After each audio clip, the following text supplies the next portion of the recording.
cigarettes or alcohol.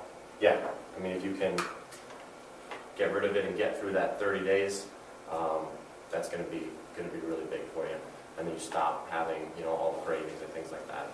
And food actually becomes sensitive to you. So, you want to tell your little? I had sugar this weekend and I got really, really sick. I had to, work on my sugar because my stomach hurt so bad from having sugar. So I learned my lesson. So, I mean, she did great. She was like 100% for, almost 2 weeks? 2 weeks. And then became very sensitive to eating something that was greasy and sugary and refined grain and whatever else they had in it. All right, so adrenal glands. So Doc just started talking about adrenal glands. What they are, has everyone heard of adrenal glands or adrenaline? Okay. Adrenal glands are two triangular shaped glands that sit right on top of our kidneys.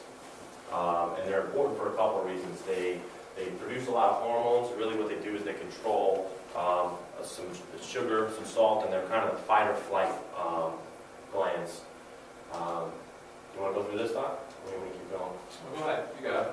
I'll chime in as I do. I know. Okay, so adrenals produce hormones that help balance blood sugar. It helps your body manage your daily ebbs and flows of energy. So these are there for you when you start to get tired and you need to do something, they should kick on for you.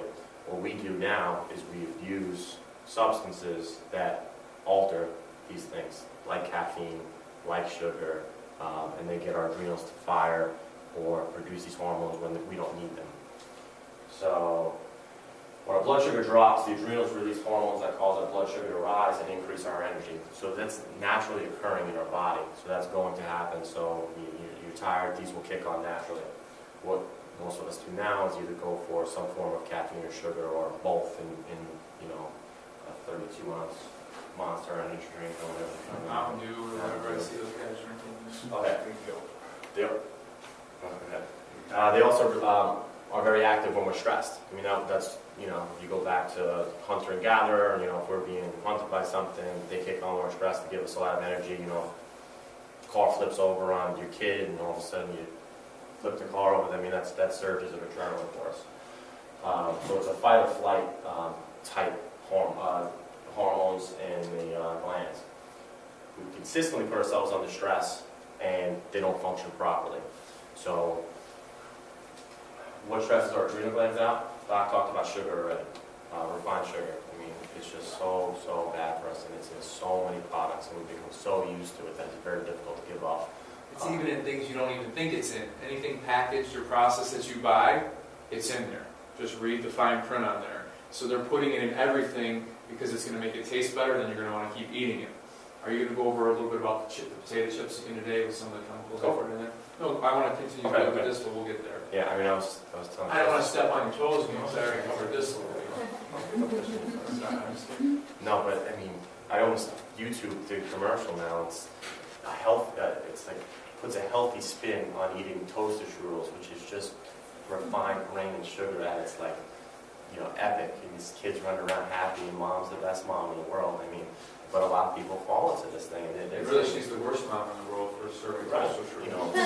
Who's yelling serving fruit that's just literally, sugar. Caffeine, second stressor, major stressor. This is where I cheat, but caffeine is terrible for our adrenal glands.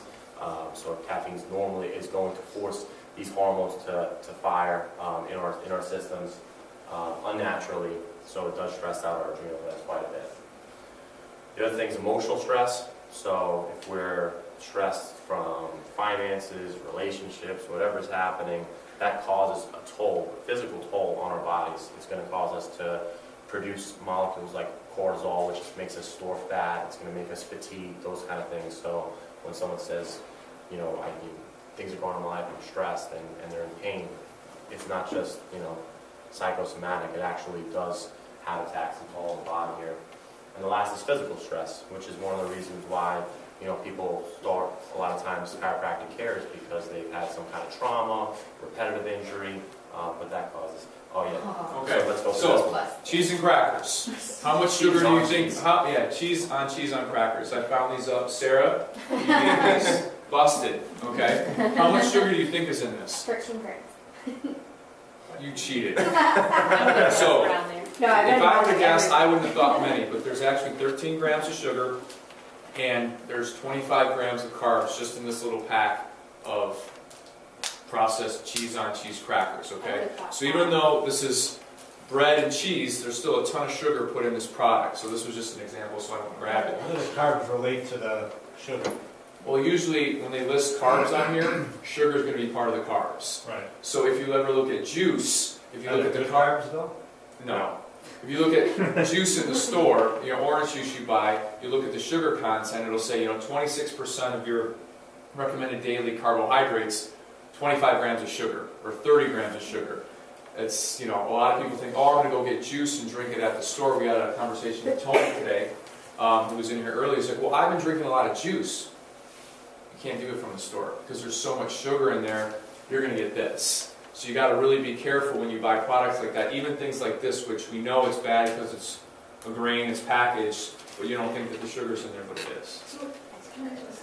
Sure. No silly questions. What's that? What's that? Potatoes are carb. But that's a good carb. It's an okay It's okay, carb. Carl. Yes. If So- you need something starchy, potatoes. 'Cause go ahead. Go ahead. We'll give you How this, much or you can look it up. I can Not a fried potato though. No. Baked potato. Sweet potato's even better. There we go. Yeah, good. All right. But one of the things you guys can look up is glycemic index. Has everyone heard of a glycemic index? Okay. So this is especially for weight control. What glycemic index means is, I talked about when you eat sugar or carbs, you can have an immediate rise in your blood sugar. That's what they do. They'll take a carb or sugar, and they'll, let's say fruit, for example.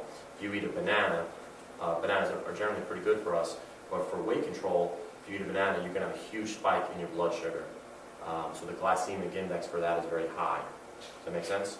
So that's going to really cause us to gain weight. What's that? Pears Pears are, yeah, They're in the pears are middle. in the middle. But like banana, pineapple, mango, those kind of things Great. are really cause a high in the glycemic index. Berries are fairly low. Apples and oranges and pears and those kind of things are in the middle. So, I put a banana in my protein shake to basically make it edible.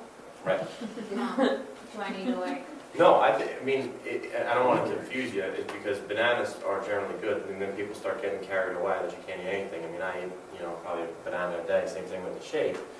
But if you want to lose 30 pounds your first month, I would probably steer away from that. But bananas aren't going to make you really overweight. No. I mean, Cheese on crackers, cheese on cheese Right. crackers, and big sandwiches and cupcakes, and- cookies, like Joe But likes. that's not good to lose weight. But the banana, go ahead. Well, It's no. a serving of fruit. It's good for you. It's going to get potassium. So we're not telling you you can't eat that stuff. We're just trying to explain to you that when you see a high glycemic index food, you got to understand that that's going to spike your blood sugar, and that can cause some other effects. So that's all. Yeah. So make your own orange juice. Make your own orange juice. Make your own fruit Grapefruit juice. Yeah, that would be a lot better than the store-bought stuff because again, they're going to load that with sugar. So you want to try to, if you can make your own juice, that would be the way to go. So Even if it says 100% juice, it's not 100% juice?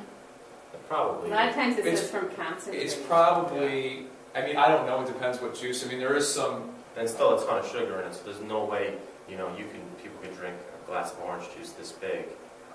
You would never get that from eating oranges. With vodka. Right. Does that make sense? take it easy back there. That's one of the ways. What about cranberry juice? You know how they have like pure cranberry juice? And Same. No loopholes. No loopholes. Just No. remember, no What loopholes. is that? No- Grapefruit that- juice. Grapefruit juice? really better than cranberry. No, I'm teasing you.